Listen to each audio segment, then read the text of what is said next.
All right, get ready, because today we're taking a deep dive into something we all think we know, sharing. But we're going way deeper than just, splitting cookies. Oh, definitely deeper. We've got this really cool source, a bunch of interconnected stories about school children. We're calling it the Chronicles of Sharing. And it gets surprisingly insightful about human nature. It really does. I mean, it's amazing how these simple scenarios, just everyday life in an elementary school, can reveal so much about how we connect as people. It's relevant to everyone, no matter how old you are. Totally. We're going to break these stories down, see what we can learn from them, and maybe even challenge some of the things we think we know about sharing. Okay, so story 1 introduces us to Zhaoji and Xiaomi, who are best friends, and they're dealing with classic sharing dilemmas, chocolates, a really awesome comic book, stuff like that. But here's where it gets interesting. They both hesitate before sharing.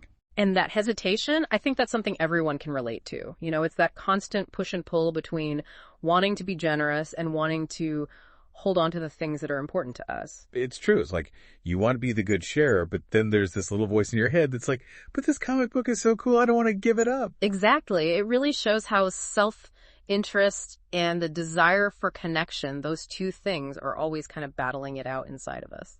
Okay, so story 2 is where things start to shift a little bit.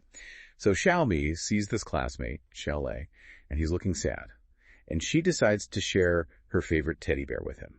Now, on the surface, that's a really sweet gesture, but I think there might be something deeper happening there. There's definitely something more going on. It goes beyond just sharing a thing. It's about understanding what someone else needs emotionally and then responding to that need with comfort. Some people think that these early acts of sharing comfort are actually really important for developing empathy, and Xiaomi might be doing that without even realizing it. Wow, so maybe she's kind of like rewiring her brain for empathy through these little actions. It's definitely a possibility, and makes you wonder if we don't give enough credit to these seemingly small acts of emotional sharing. Like, maybe they're more important than we think. Yeah, maybe we do underestimate them. And it also makes you think about how the thing itself isn't always the most important part. Like, it's the feeling behind it, the emotional connection that matters. Okay, story 3 kind of changes things up again. So this time, Xiaomi runs into Zhao Guang, and he's kind of withdrawn because his dog is sick. And she realizes that in this situation, sharing something tangible isn't really the answer. Yeah, and it's pretty amazing how even at that young age, kids seem to have this intuitive understanding of different needs, In this case, Xiaomi decides to give him something that could be even more valuable than any object. She just listens. Right. Sometimes we don't need to jump in with solutions or advice. Just giving someone the space to talk about what's going on can be incredibly helpful. Exactly. And that's the power of active listening. Some communication experts would actually say that really listening to someone is his own form of sharing. You're sharing your attention, your time, your emotional presence, and you're not judging. Yeah, it's like saying, hey, I see you. What you're feeling is important to me. Okay, story 4 brings us to academic struggles, which is something we've probably all dealt with at some point. Yeah. Zhao Mi wants to help Xiaolei with math, but he's resistant at first. Right, and this story really challenges the idea that helping always means taking charge. Even though he's struggling, Xiaolei is still the expert in his own learning process. We have to respect that. So how do you find that balance between respecting their autonomy and actually being helpful? It seems like it could be a bit of a tightrope walk sometimes. It definitely can be. It's something we navigate throughout our lives, right? Wow. It's about finding that balance, that sweet spot between offering support, but also giving people space to come up with their own solutions. It seems like Xiaomi kind of instinctively understands that, though. She works with Xiaolei. She's patient. She lets him take the lead, and eventually he starts to feel more confident. Right. And it highlights something really crucial about sharing. It's not always about doing something for someone, but about doing something with them. That's a really important distinction. Yeah. And it changes how we think about helping, too. Sometimes the best way to help is to kind of share the burden, to work together on something. Okay, story 5 brings up something that I think we all struggle with sometimes, boundaries. Xiaomi sees her classmate, Xiaofang, looking upset. She tries to comfort her, but gets pushed away. It's a good reminder that even when our hearts are in the right place, even when we have the best intentions, our attempts at sharing can backfire if we don't pay attention to the signals. I've definitely been there. You're trying to fix things, make someone feel better, but really, they just need some space to deal with their emotions on their own. It happens. And that's why it's so important to be aware of nonverbal cues, right? We need to pay attention to what people are saying, but also how they're saying it, their body language, that kind of thing. Yeah, it's like becoming an emotional detective, which, let's be honest, is way more interesting than sharing cookies. But this story makes it clear that sometimes the most caring thing we can do, to just respect someone's need for space. All right, let's get back to the Chronicles of Sharing. It's pretty amazing how these stories, even though they're about elementary school kids, are showing us just how complex human connection can be. I know, right? We think of sharing as the simple thing, but these stories are showing us all these different layers. It's about empathy. It's about boundaries. It's even about nonverbal communication. Totally. Like in story 6, Xiaomi's trying to comfort Xiaolei again, but it just doesn't work. So this time she goes to her mom for advice, which I think is pretty smart. Yeah, definitely. And her mom gives her this little piece of wisdom that I think we all need to hear sometimes. She reminds Xiaomi that different people need different kinds of support. What might feel comforting to one person could feel totally intrusive to someone else. That's so true. And it makes you realize how important it is to really pay attention to what other people need instead of assuming that everyone wants the same thing. Exactly. We have to remember that our way isn't the only way. Okay, so story 7 puts a big emphasis on observation. Xiaomi notices that Xiaolei is kind of hesitant about playing soccer, and she could have pushed him to join in, but instead she just watches him for a bit, and then she offers to practice with him. It's a great example of active listening, right? It's not just about hearing the words, it's about picking up on those subtle cues, those unspoken feelings. Totally. And sometimes I think the most supportive thing we can do is create a safe space for someone to try something new at their own pace. Right. By offering to practice together, Xiaomi is kind of lowering the stakes. She's making it feel less scary for Xiaolei. Yeah, it's like she's saying, hey, I understand that new things can be intimidating, but I'm here with you. We can do this together. Exactly. It's a really beautiful example of empathy in action. And it highlights this key aspect of sharing. It's often more about companionship than instruction. Okay, story 8 takes this idea of just being present even further. Xiaomi sees that Xiao Guang is struggling with his homework, but she doesn't jump in right away to help him. Which is kind of the opposite of how we're often taught to help, right? We're told to be proactive, to offer solutions, but there's something really wise about holding back sometimes. Yeah, it's almost like offering help too quickly can undermine someone's confidence. Like, we're not giving them a chance to figure things out on their own. Exactly. And by waiting, by giving Xiao Guang the space to ask for help when he's ready, she's actually empowering him. It reinforces his sense of agency, his ability to be self-reliant. It's like she's saying, hey, I believe in you. I know you can do this, but I'm here to support you if you need me. Right, and you can see the relief on Xiao Guang's face when he finally does ask for help. It really shows how powerful it can be to just trust in someone else's capabilities. So story 9 brings us back to the power of nonverbal communication, which we talked about earlier. It's subtle, but it can have a huge impact. Absolutely. This story reminds us that sharing can go way beyond words, beyond tangible actions. Sometimes it's the unspoken gestures that really matter. They convey a sense of solidarity, of support, just by being there. Exactly. So in this story, Xiaomi notices that Xiao Feng is staying late after school. And without making a big deal out of it, she just kind of adjusts her own routine so she can stay with Xiao Feng. No big pronouncements, just quiet companionship. And that quiet presence speaks volumes. It's like she's saying, I see you, I'm here with you, and we'll get through this together. Sometimes that's all the reassurance someone needs. It makes you realize how much power there is in simply being there for someone. Okay, story 10 presents a different kind of situation, where someone clearly needs help, but they might not be ready to admit it. Yeah, that's something we can all relate to, I think. You see someone struggling, but you don't want to overstep your boundaries. It's a tough situation. Totally. So Xiao Mei sees that Xiao Guang is having trouble in class, but he seems really reluctant to ask for help. And she could have confronted him directly, but she decides to take a more subtle approach. It's interesting how she handles this, right? She doesn't point out his struggles. Instead, she starts talking about her own experiences with feeling lost in class. That's really smart. She's normalizing the struggle, making it safer for Xiao Guang to admit that he's having a hard time. Exactly. By being vulnerable herself, she creates connection with him. It makes it easier for him to ask for help without feeling ashamed or embarrassed. It's a good reminder that sometimes the best way to offer support is to just let someone know they're not alone in what they're going through. Story 11 presents us with another common challenge.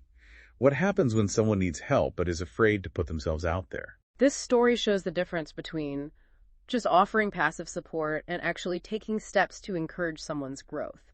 It takes more effort, but it can be so much more effective. Right. Xiaomi could have just given Xiaofang some generic words of encouragement, but she does more than that. Instead of forcing Xiaofang into social situations, she finds little ways to create opportunities for connection. Exactly, like inviting her to walk home from school together or to work on a class project. Simple things, but they can really help to build familiarity and comfort over time. It's about creating that sense of belonging through those little everyday interactions. Okay, story 12 takes us beyond those one-on-one interactions and shows us the power of collective action. It's cool how these stories are expanding our understanding of sharing, right? This time, it's about seeing how individual contributions can come together to create something bigger, something that has a real impact. Yeah. The kids learn about this local charity that's really struggling to get donations. And instead of feeling helpless, they decide to actually do something about it. They pool their resources, their talents, whatever they have. It's a great lesson in the ripple effect of sharing. One kid might not be able to do much on their own, but when they all work together, they can make a real difference. And it's so important to learn that lesson early, right? That sharing isn't just about personal relationships. It's about contributing to the community, to something bigger than ourselves. Absolutely. And by working together, they're not just helping the charity, they're also strengthening their own bonds of friendship and purpose. It's a win-win for everyone involved.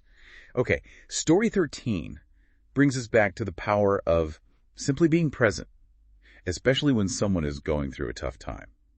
It reminds us that sometimes words just aren't enough. Sometimes the most comforting thing is a quiet presence that doesn't demand explanations. It's the power of what some therapists call companionable silence.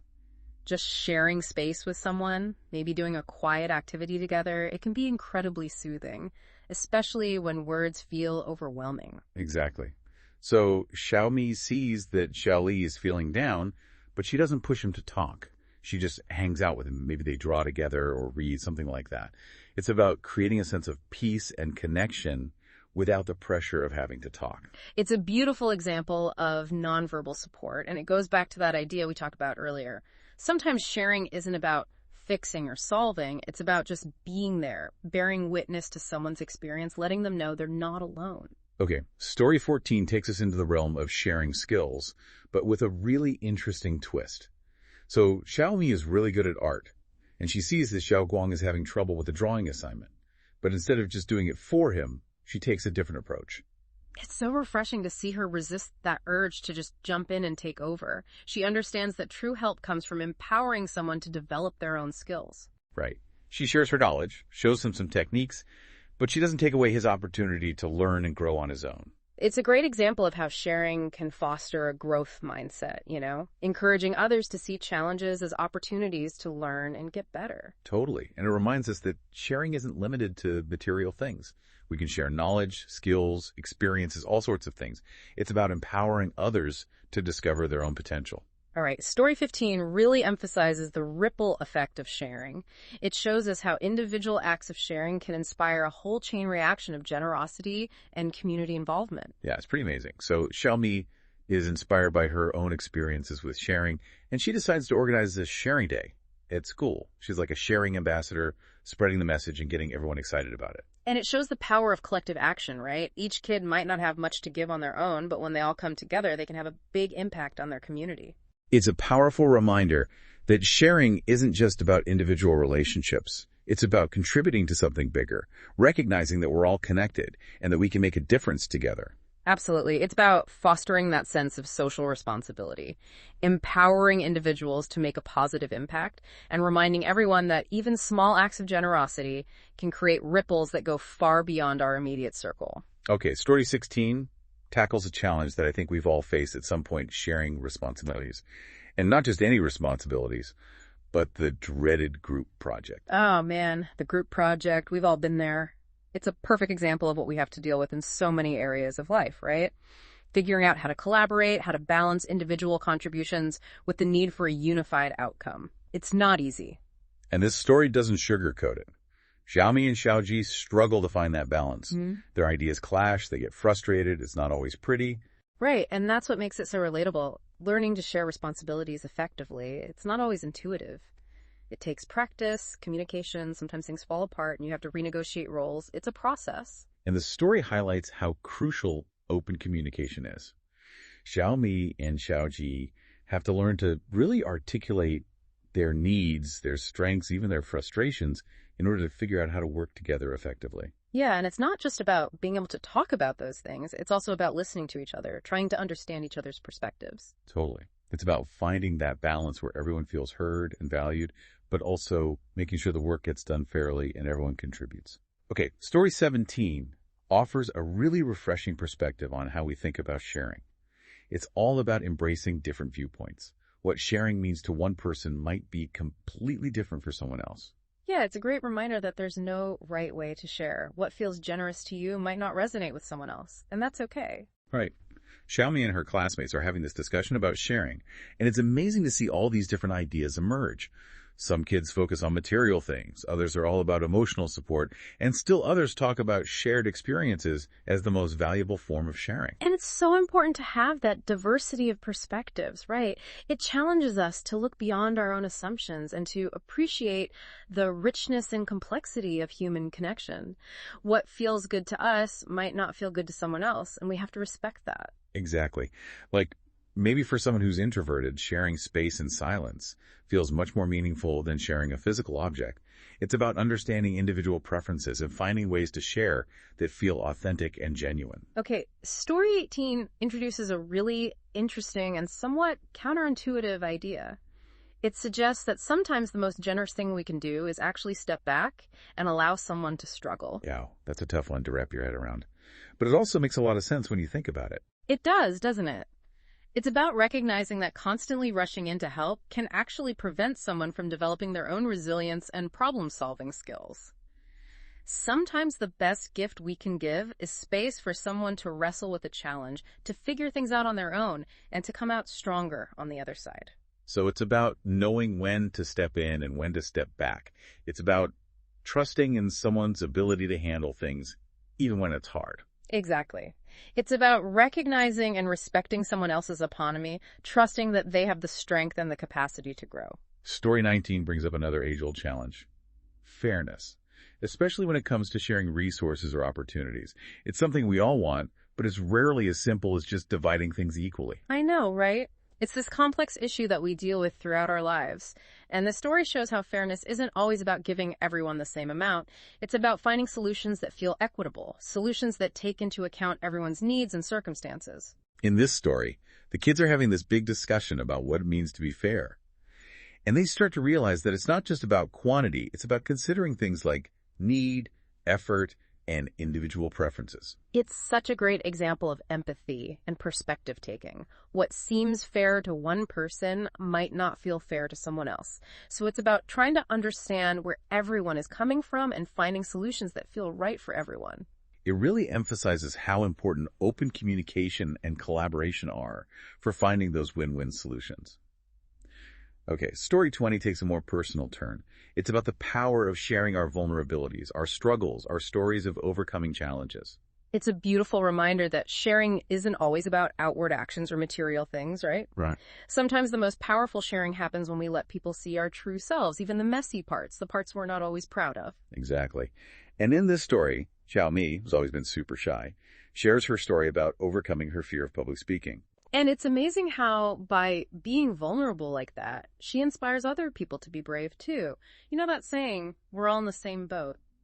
Sharing our struggles helps us to connect with each other, to realize that we're not alone in our fears and anxieties.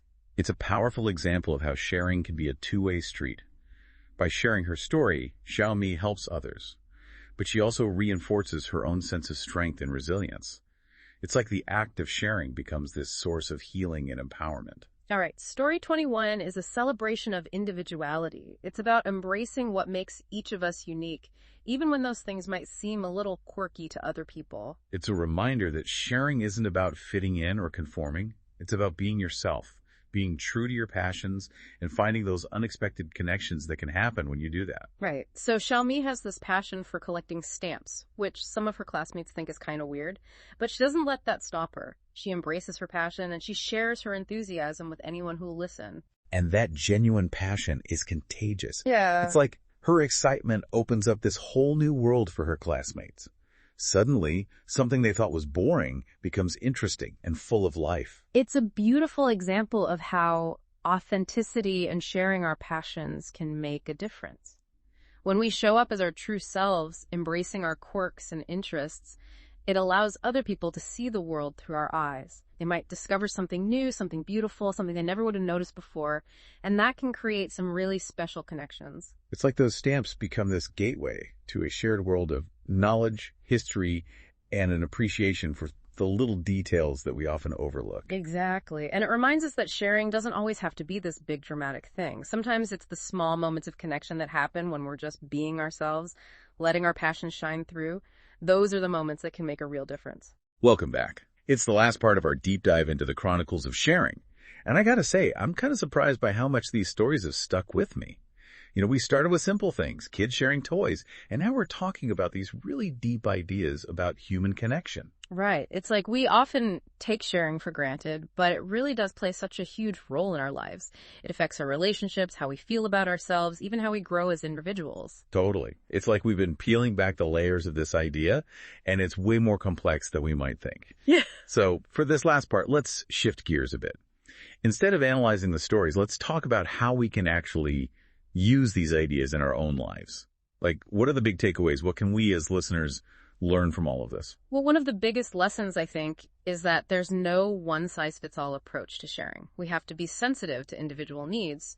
What feels supportive to one person might feel totally wrong to someone else. That's so true. And Xiaomi's journey really shows that she learns to adapt her approach depending on the situation.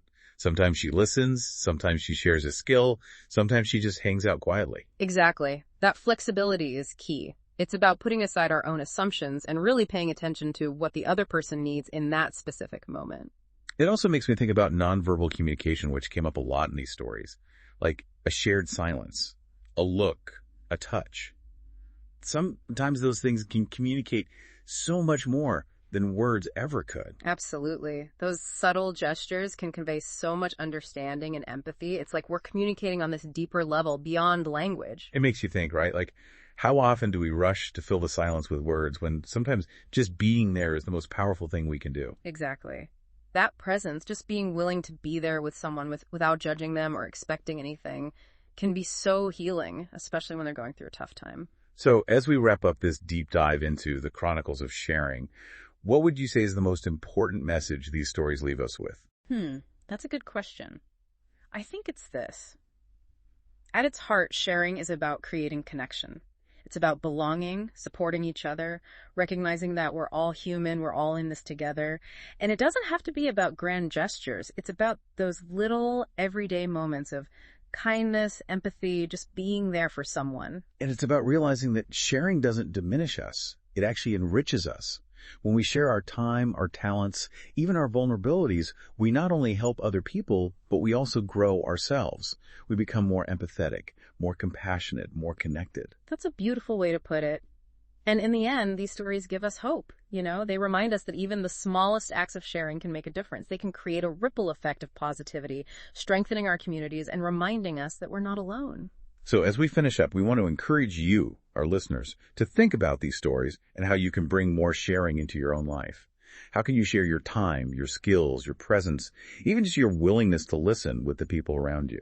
And remember, sharing isn't about being perfect. It's not about sacrificing everything. It's about those genuine acts that come from a place of real connection, a desire to make the world a little bit better. And who knows? Maybe by embracing that spirit of sharing, we can all become everyday superheroes, creating ripples of positivity that spread far and wide. Thanks for joining us on this deep dive. We'll see you next time.